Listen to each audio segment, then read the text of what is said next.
Si sauver l'enfant d'un étranger signifiait risquer la vie de ton frère, que choisirais-tu?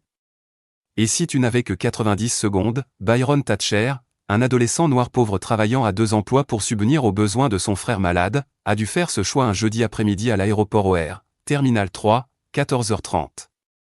Les pleurs d'un garçon de 18 mois se transformèrent en halètements désespérés, visage gonflé, lèvres bleues, sa mère s'effondra, criant à l'aide, les agents de sécurité hurlaient dans leur radio, les voyageurs restaient figés, filmant le chaos. S'étendait jusqu'à ce que les pas de Byron percent le vacarme, il avait déjà vu cela avec son frère. Choc allergique, 90 secondes pour vivre, a-t-il un épipène, demanda Byron, la femme secoua la tête. Dans la valise enregistrée. Je l'ai oublié, dans le sac usé de Byron se trouvait un seul épipène, le fil de vie de son frère, l'enfant devant lui n'avait plus de temps, alors qu'il tendait la main vers la fermeture éclair, un homme d'affaires lui attrapa le bras, gamin, ne t'en mêle pas. Tu ne la connais pas? Byron ne savait pas que cette femme dirigeait un empire valant des milliards ni que donner le seul médicament de son frère serait plus tard qualifié des impensables points. Ce matin-là, il ne savait pas encore qu'un épipène l'obligerait à choisir entre 2 vies avant le coucher du soleil.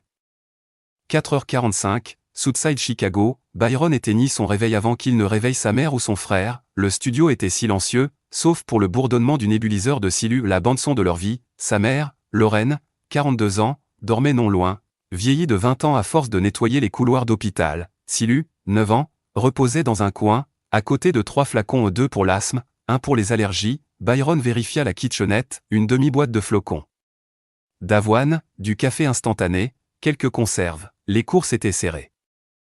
Il prépara la bouillie, puis ouvrit son sac élimé, à l'intérieur, une trousse rouge, l'épipène, date d'expiration, dans 3 mois, renouvellement, $85. Pas d'assurance, il murmura, c'est plus important que tout, cet épipène avait sauvé la vie de Silu l'an dernier. Après des biscuits au beurre de cacahuète, Byron avait étudié l'anaphylaxie en ligne, appris la réanimation dans des livres empruntés à la bibliothèque, et les premiers secours dans le bus parce que les médecins coûtaient trop cher et que les urgences n'attendaient pas. 6 heures, il secoua doucement Silu. Heure des médicaments, t'as pris le truc, demanda l'enfant. En désignant le sac, toujours, tu seras médecin un jour. Peut-être, vouloir était facile. Payer, non, 8h30, lycée Lincoln Park. Byron peinait à garder les yeux ouverts en première heure, mais en biologie AP, il était attentif. Monsieur Harrison expliquait le choc anaphylactique. Thatcher, pourquoi l'adrénaline est-elle efficace? Elle inverse les symptômes en contractant les vaisseaux, en relaxant les voies respiratoires et en réduisant l'enflure. Tu veux faire médecine? Oui, monsieur, mais l'aptitude ne payait pas les études, l'école de médecine coûtait $300 000. Byron avait $238, un jour. Silu, murmura-t-il, 17 refus de bourse, dossier incomplet. Candidat plus qualifié, difficile de rejoindre des clubs quand on travaille 35 heures par semaine, 12h15, cafétéria. Terrell s'assit à côté de lui, tu manges, pas faim, menteur, il lui tendit la moitié de son sandwich. Prends, la gorge de Byron se serra. Merci, tu économises pourquoi? Les médicaments de Silu, t'es un bon frère. Byron ne se sentait pas bon, juste épuisé. 15h30, aéroport international OR, Byron pointa, pantalon noir, polo bleu, baskets usées, le superviseur, Warren, hocha la tête. Grosse journée, 3 vols internationaux, oui, monsieur, t'es trop intelligent pour bosser ici. Tu devrais être à la fac, j'y travaille. Me manque juste $300 000, comme nous tous, hein, répondit Warren. Les heures passèrent, transporter les valises, diriger les voitures, regarder défiler famille et hommes d'affaires. Il vivait dans un autre monde. 18h15, message de maman, l'inhalateur de Silu est presque vide.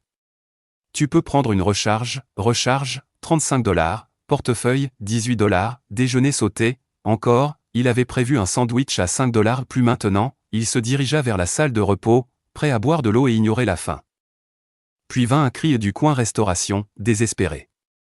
Terrifié, les pieds de Byron bougèrent avant même sa pensée, dans son sac l'épipène, la bouée de Silu, il ne savait pas encore qu'il allait faire le choix qui changerait tout. 18h18. Terminal 3, il atteignit la foule, une jeune mère à genoux, ses vêtements de marque trempés de larmes, tenant un enfant inerte. S'il vous plaît, aidez-moi. Il ne peut plus respirer, je suis formé au premier secours, dit Byron en s'agenouillant. Que s'est-il passé? Air de restauration et il a avalé quelque chose.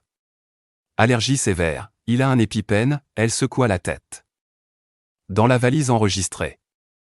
je l'ai oublié. Byron regarda le petit garçon Sébastien, visage gonflé, lèvres bleues, plaques rouges s'étendant, yeux révulsés. Appelez le 911, cria quelqu'un. 10 minutes, répondit-on. L'enfant avait 90 secondes. La mère agrippa le bras de Byron. S'il vous plaît, c'est tout ce que j'ai. La foule filmait. Personne n'agissait. Le choix de Byron, attendre les secours et regarder l'enfant mourir, ou utiliser le seul médicament de son frère. Sa main trembla au-dessus du sac. Tu ne peux pas. C'est la vie de Silu. Et s'il en a besoin?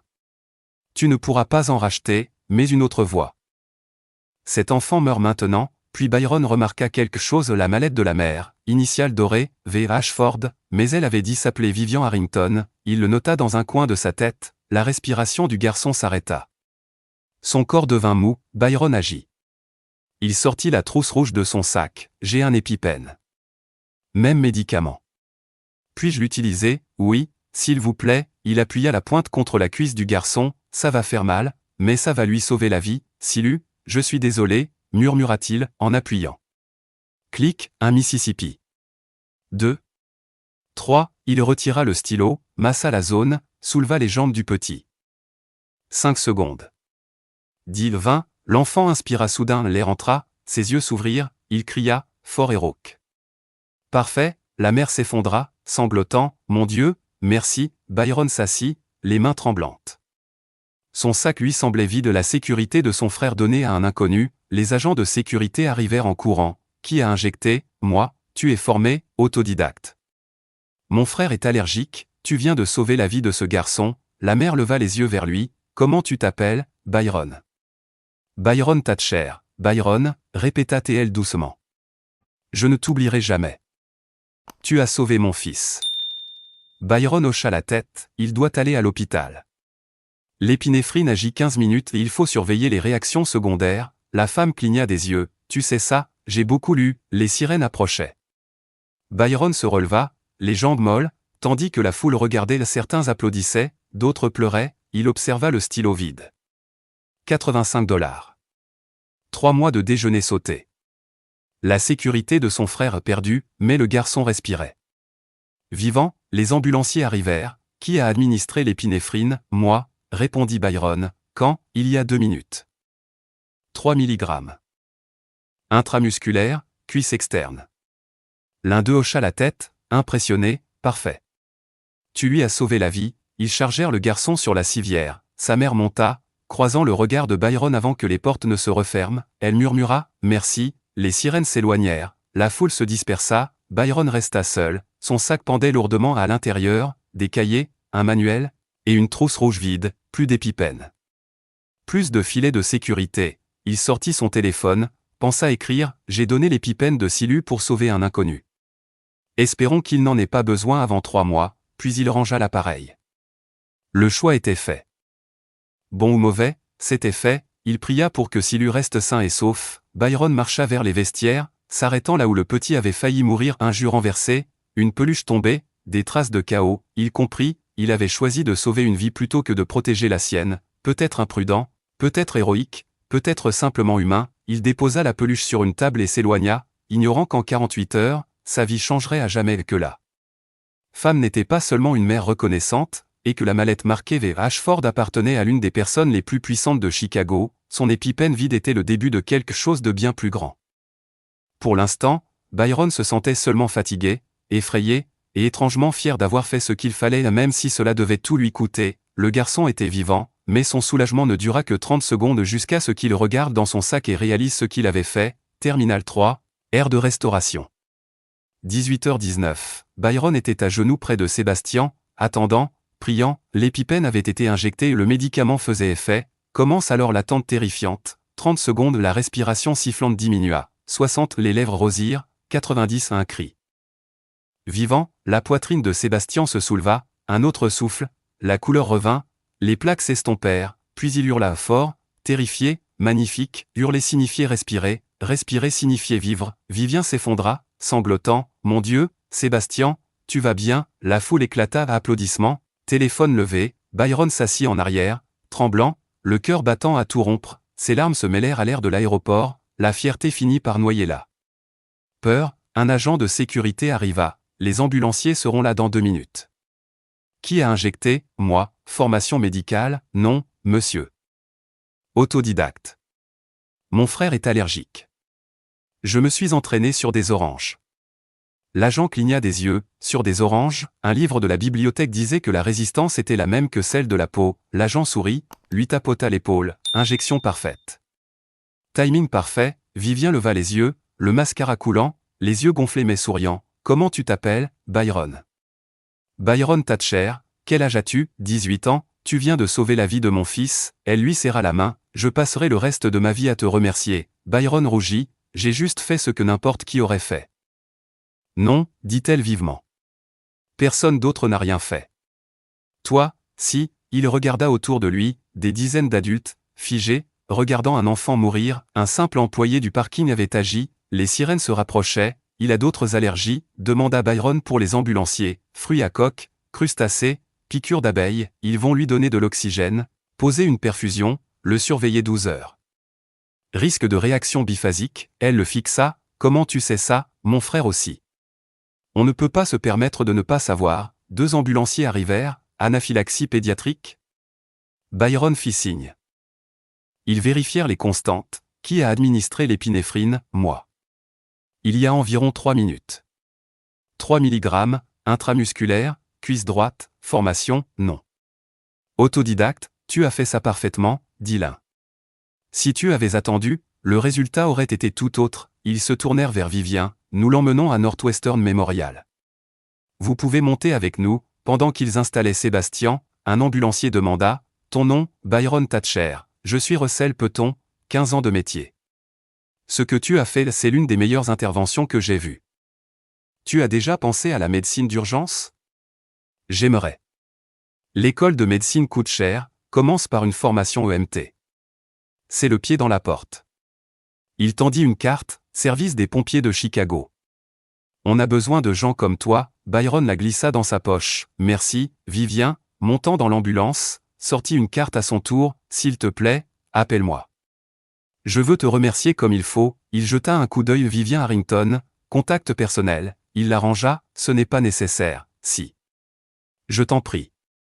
Appel. Il n'avait pas vu le logo dans son dos. Ashford Biomed, l'entreprise qui vendait les épipens à un prix inaccessible pour les familles comme la sienne.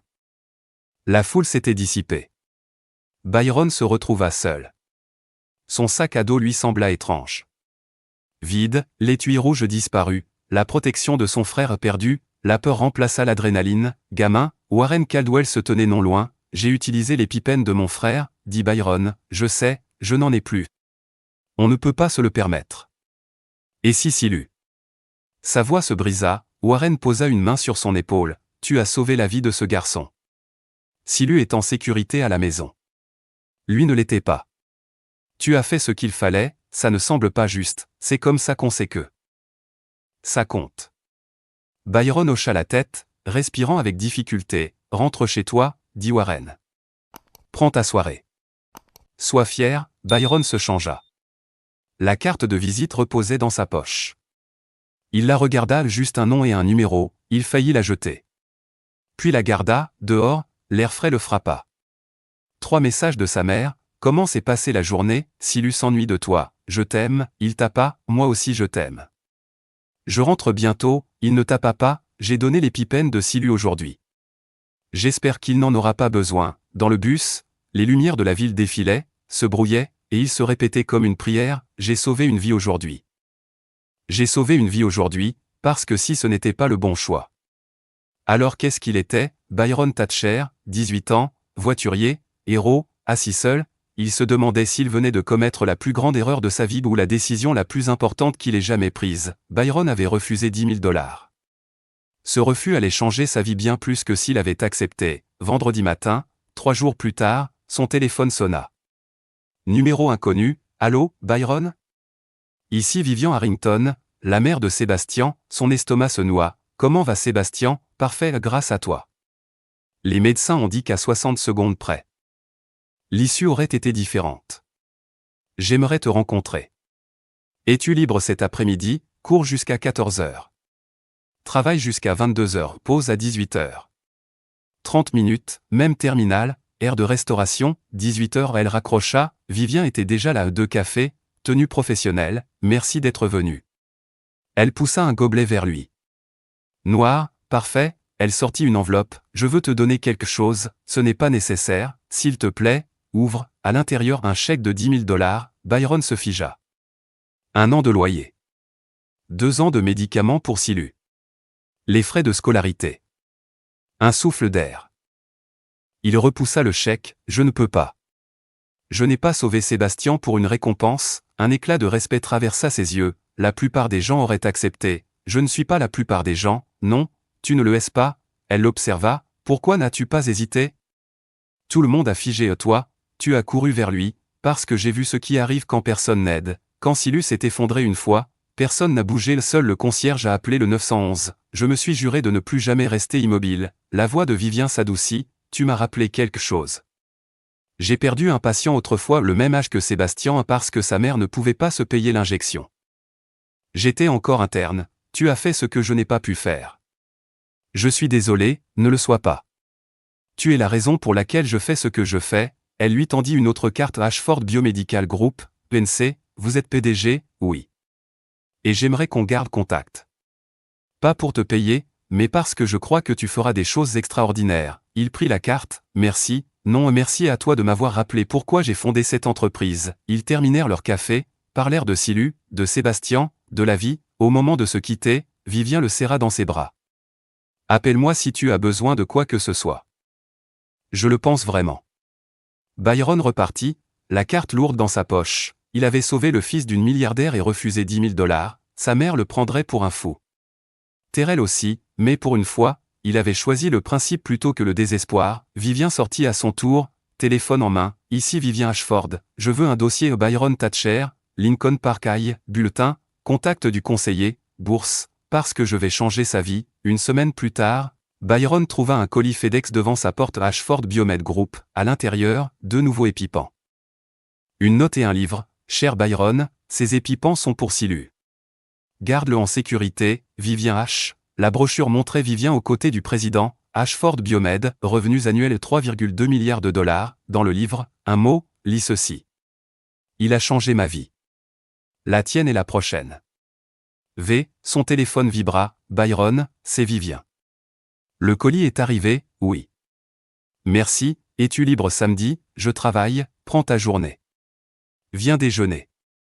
Sébastien demande après toi, et j'aimerais te parler de quelque chose d'important. Quel genre de chose, du genre à changer ta vie? Il accepta, l'adresse, 1800 North Berling Street.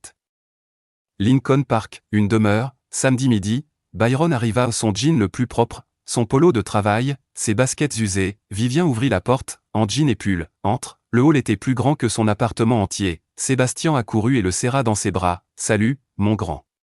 Tu vas mieux? Tout va bien maintenant, Vivien le guida à travers la maison et des livres, un piano, des photos, l'une d'elles en blouse blanche, école de médecine, dit-elle. John Hopkins, vous êtes médecin, j'allais le devenir. Puis j'ai compris que je pouvais aider davantage en rendant les médicaments abordables. Pendant le déjeuner, elle lui posa des questions sur l'école. Sa mère, Silu, tu veux étudier la médecine? Oui. Pour aider les enfants qui ne peuvent pas se payer les traitements, c'est pour ça que j'ai fondé mon entreprise, dit-elle en lui tendant un dossier assez relevé. Comment avez-vous, registre public? Moyenne, SAT 1450. Tu as tout, sauf l'opportunité, je ne comprends pas, je veux te l'offrir, chaque année, expliqua-t-elle, Ashford Biomed finance 10 bourses complètes licence jusqu'à la fac de médecine, pour une valeur de $400 000, je t'en propose une. Byron resta figé. Une bourse complète pour Northwestern. Des stages. Un avenir assuré, les larmes lui montèrent aux yeux. Pourquoi moi? Parce que, dans cette foule, tu as été le seul à agir. Je testais le temps de réaction de mon équipe, tu les as tous battus, vous testiez, pas volontairement. Mais mon personnel formé était présent. Et pourtant, c'est toi qui as atteint Sébastien le premier, tu as refusé $10 000, donné ton seul épipène, parce que tu es le genre de médecin dont le monde a besoin. Il y a une condition, ajouta-t-elle, quand tu commenceras l'université, recrute 20 étudiants de ta communauté. Forme-les comme secouristes. Nous financerons tout, 20, à la fin de tes études sans intervenants formés. Tu peux le faire? Oui, dit Byron. Je peux, Vivien sourit. Alors, changeons des vies. Il signa les papiers, Byron Thatcher boursier Ashford Biomédical, promotion 2029, logement, scolarité, soins médicaux pour lui, sa mère et Silu, Vivien lui remit un téléphone, mon numéro est enregistré. Appelle-moi quand tu veux, il le prie, tremblant, merci, ne me remercie pas encore. Ce sera difficile. Tu voudras abandonner, je n'abandonnerai pas. J'ai été trop pauvre pour me permettre d'abandonner. Trop effrayé pour échouer, ceci, c'est l'espoir. Je ne le laisserai pas filer, Vivien sourit, c'est ce que je voulais entendre. Partenaire ? Partenaire, Lorraine arriva, en larmes, Vivien m'a appelé, tout expliqué. Je lui ai dit que tu n'acceptes pas l'aumône. Elle a répondu que tu l'avais mérité quand tu as sauvé la vie d'un enfant, elle prit son visage entre ses mains, j'ai prié pour que tu deviennes médecin. Maintenant, tu le seras pour Silu, pour tout le monde, Byron hocha la tête, les larmes aux yeux, oui. Changeons des vies, 3 mois plus tôt, il n'était qu'un voiturier, maintenant, il bâtissait un programme qui sauverait des milliers de vies tout ça parce qu'il avait aidé l'enfant d'une inconnue.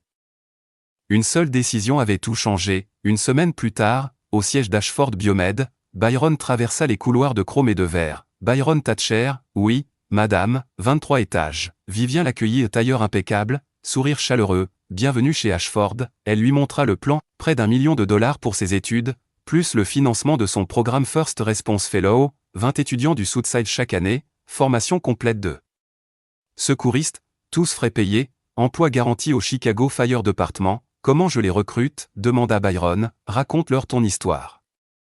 Montre-leur que c'est possible. Ce n'est pas de la charité, c'est une opportunité.